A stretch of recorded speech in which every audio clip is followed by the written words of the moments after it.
Lectura del profeta Daniel. Yo, Daniel, seguía contemplando en mis visiones nocturnas y vi a un hijo de hombre que venía sobre las nubes del cielo. Él avanzó hacia el anciano y fue llevado a su presencia.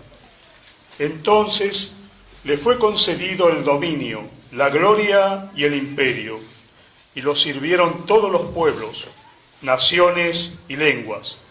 Su dominio es un dominio eterno, que nunca pasará, y su reino nunca será destruido. Palabra de Dios.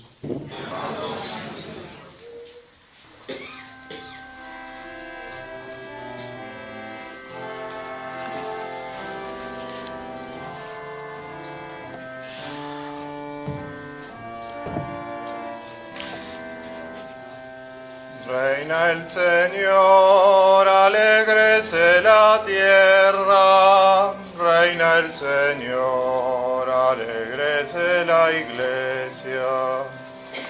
Reina el Señor, alégrese la tierra. Reina el Señor, alégrese la iglesia. El Señor reina, vestido de majestad, revestido y ceñido de poder. Reina el Señor, alégrese la tierra. Reina el Señor, alégrese la iglesia. Así está firme el orbe y no vacila. Tu trono está firme desde siempre. Tú existes desde la eternidad. Reina el Señor, alégrese la tierra. Reina el Señor, alégrese la iglesia. Tus testimonios son dignos de fe. La santidad embellece tu casa a lo largo de todos los siglos.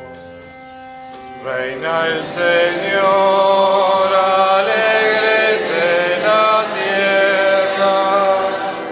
Reina el Señor, alégrese la iglesia. Lectura del libro del Apocalipsis. Llegue a todos vosotros la gracia de Jesucristo, el testigo fiel, el primero que resucitó de entre los muertos, el Rey de los reyes de la tierra. Él nos amó y nos purificó de nuestros pecados por medio de su sangre, e hizo de nosotros un reino sacerdotal para Dios, su Padre. A Él sea la gloria y el poder por los siglos de los siglos. Amén. Él vendrá entre las nubes y todos lo verán, aun aquellos que lo habían traspasado. Por él se golpearán el pecho todas las razas de la tierra. Sí, así será. Amén. Yo soy el Alfa y la Omega, dice el Señor Dios, el que es, el que era, el que vendrá, el Señor del universo. Palabra de Dios.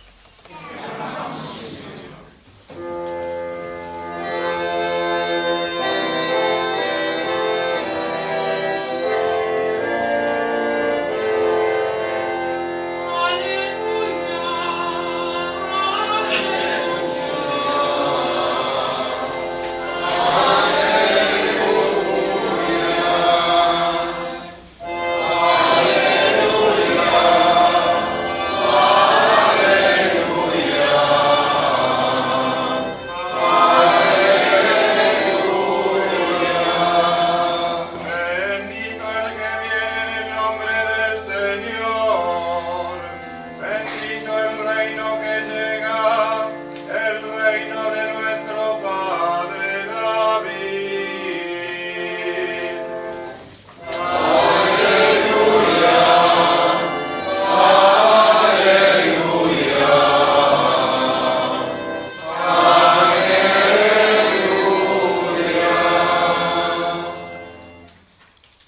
El Señor esté con vosotros.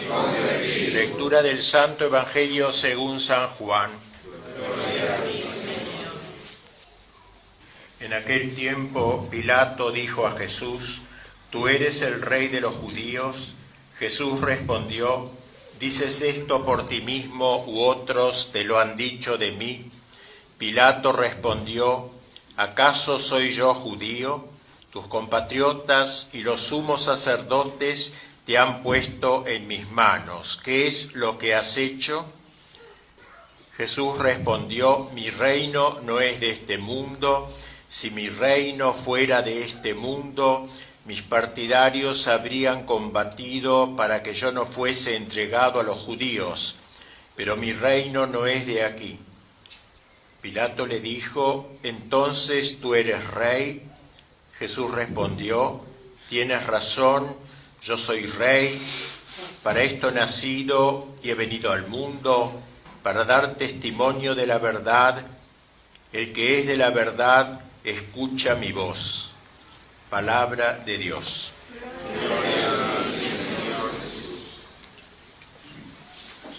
El misterio de la realeza de Cristo integra el patrimonio de la doctrina católica. No es una devoción más, podríamos decir, nacida de la espiritualidad de algún santo, como lo pueden ser otras devociones, aún al Sagrado Corazón, en las formas al menos que han tomado, pero la de Cristo Rey integra visceralmente el conjunto de la doctrina católica, ya que el mismo Evangelio, Cristo no ha vacilado en decir, respondiendo a la interrogación de Pilato formal: ¿Tú eres rey?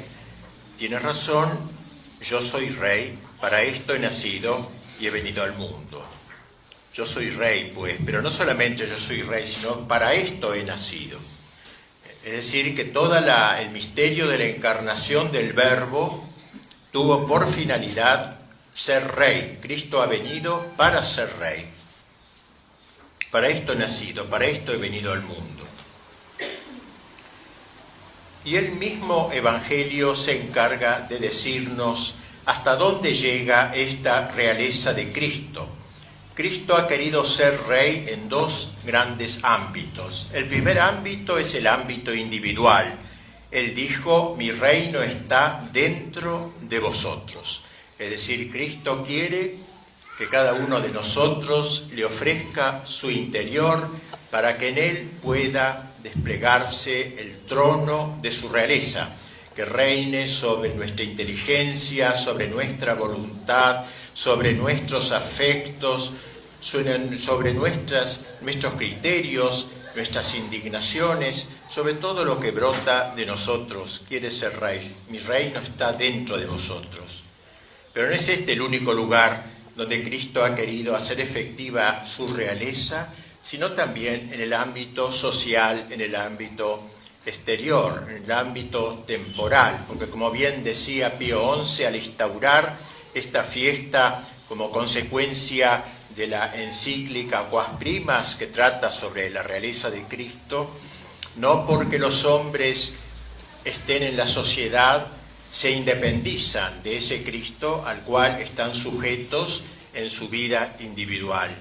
Cristo mismo se encargó de decirlo: se me ha dado todo poder en el cielo y en la tierra. Es decir, Cristo tiene también poder sobre el orden temporal, en el cielo y en la tierra. Frente a esta,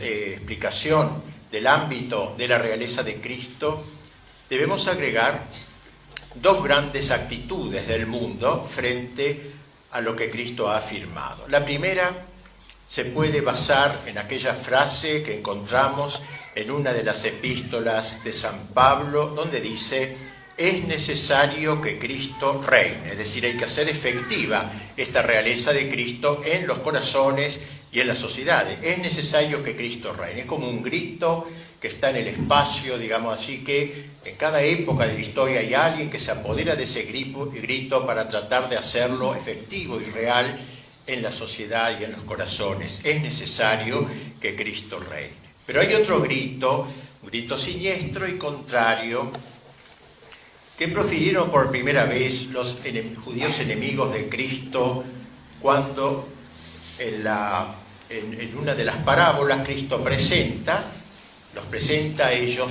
exclamando: no queremos que éste reine sobre nosotros. Es aquella parábola en la cual un rey se va para un viaje de bodas y mientras está ausente anuncia su vuelta y contesta: no queremos que éste reine sobre nosotros. Pues bien, este es otro grito también que está flotando en el aire, en la historia, y cada momento, en cada época, hay alguien que se apodera de ese grito y trata de llevarlo a la práctica, de hacerlo cumplir en la sociedad, en el mundo y también en el orden temporal. No queremos que éste reine sobre nosotros. Por eso hay que distinguir entre cristianismo y cristiandad. El cristianismo es la práctica, digamos, individual de la doctrina de Cristo en los corazones, esa realeza de Cristo en los corazones que me lleva a practicar las virtudes coherentes con aquella realeza, con aquel Señor que está dentro de mí, que está en mi interior. Por tanto, hay esta continuidad de la presencia de Cristo en los corazones y en las sociedades. Y este enfrentamiento de es necesario que Cristo reine y no queremos que éste reine sobre nosotros, es el que explica la historia desde un punto de vista no ya económico o político, sino teológico, es decir, desde el punto de vista de Dios, desde los ojos de Dios. Dios ve la historia como la lucha de estas dos ciudades, como le llamó San Agustín, o dos banderas, como prefirió llamarlo San Ignacio.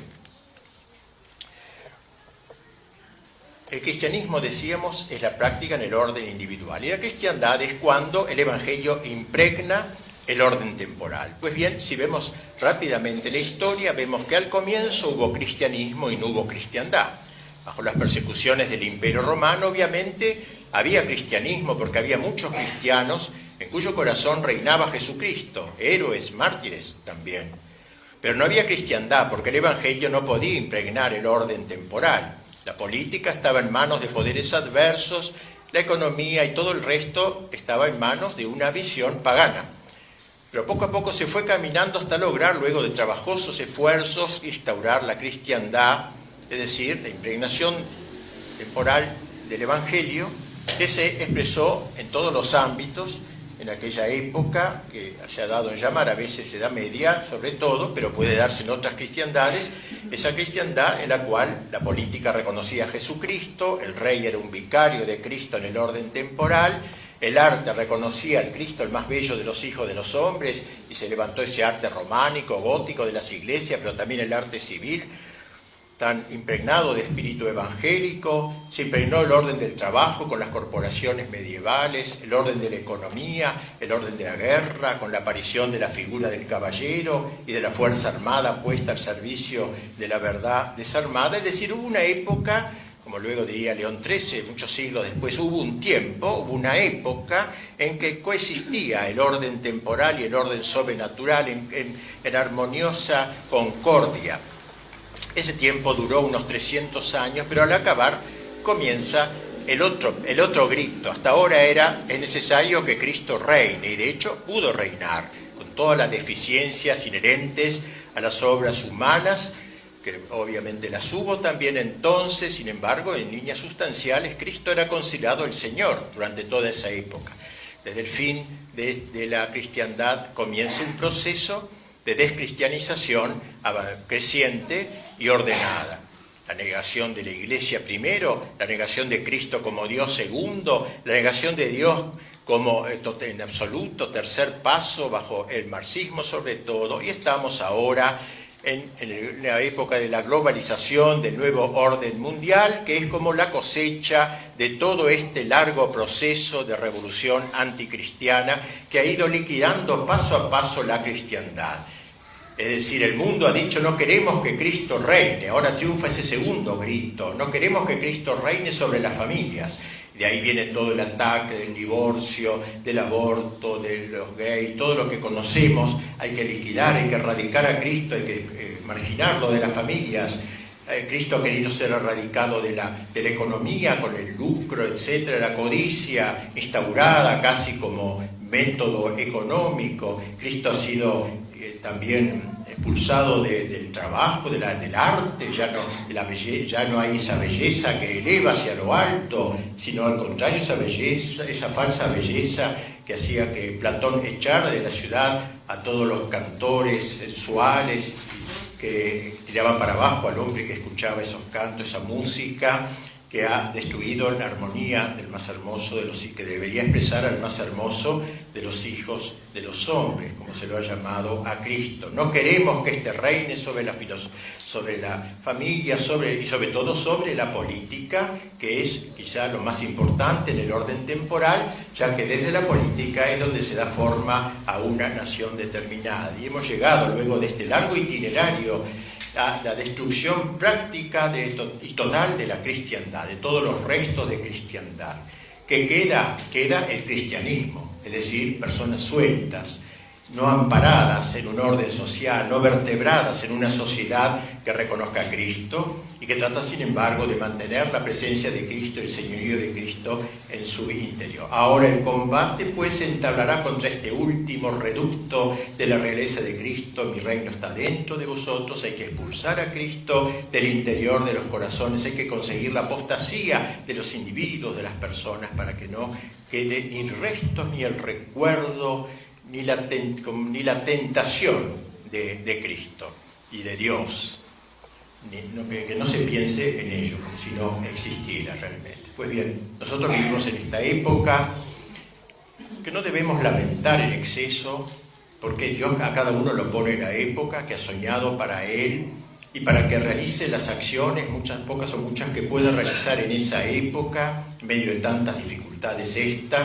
que se va acercando a épocas terminales donde haya un dominio total del mal, pero finalmente la victoria del bien de Cristo, que vendrá en la parusía, misterio que vamos a recordar los próximos domingos, los primeros domingos de Adviento, la vuelta triunfante de Cristo, la victoria sobre la bestia, el anticristo, y el mal de la historia y el triunfo del Señor. ¿Qué podemos hacer en este tiempo? Primero, fundar bien el cristianismo, que Cristo reine en nuestras almas, pero también tratar de luchar exteriormente contra los que dicen no queremos que este reine sobre nosotros. Juntar los dos combates, son combates inescindibles. Si luchamos solamente contra el enemigo exterior, pero vivimos en pecado mortal, vivimos sin gracia de Dios, somos cómplices del enemigo, no somos verdaderos soldados de Jesucristo. Tenemos algo que está en relación con el enemigo, y por eso entonces la lucha es doble: la lucha interior para lograr un cristianismo cada vez más auténtico, la gracia, las virtudes, el crecimiento en el orden espiritual, y la lucha exterior, un cristianismo que debe ser más militante que nunca el de hoy, precisamente porque el enemigo tiene casi todas las cosas en sus manos. No un catolicismo vegetante que se dedica a permanecer, a observar y a llorar quizá lo que está sucediendo, sino un catolicismo realmente militante. Nuestra iglesia no se llama iglesia vegetante, sino iglesia militante, y así debemos tomar parte en este carácter guerrero que tiene nuestra fe católica. Pidámosle pues hoy, en este día de Cristo Rey, que está tan erradicado y que se sentirá contento, supongo, de la presencia de ustedes aquí que se reúnen para venerar este misterio, adorar este misterio y ofrecerse al Señor de este misterio la gracia, el coraje apostólico. Vamos a recibir pronto la Sagrada Comunión. Pidámosle al Señor esa doble realeza. Primero, que al entrar adentro nuestro expulse de nuestro interior todos los enemigos internos que tenemos, nuestras inclinaciones a los pecados, sobre todo los consentimientos al pecado, las pasiones que no hemos sabido dominar, que todo eso Cristo vaya enseñoreando todo nuestro ser, todo nuestro interior, para que nos haga soldados más aptos. Santa Juana de Arco se decía que antes de lanzar sus soldados al combate les decía: ningún guerrero que no esté en gracia de Dios. Por tanto, la Eucaristía es lo que nos da fuerza para amar la gracia como los santos y decir: antes morir que pecar, como rezamos siempre en el pésame cuando nos confesamos, pero que es tan difícil de cumplir: antes querría haber muerto que haberos ofendido. Y luego que nos dé el coraje para ser inteligentes en este combate, tan arduo, tan difícil, tan solitario que se nos ofrece. Es el Cristo guerrero el que va a entrar hoy en nuestros corazones para dominarlos plenamente y para ponerlos en combate. Creo en Dios Padre,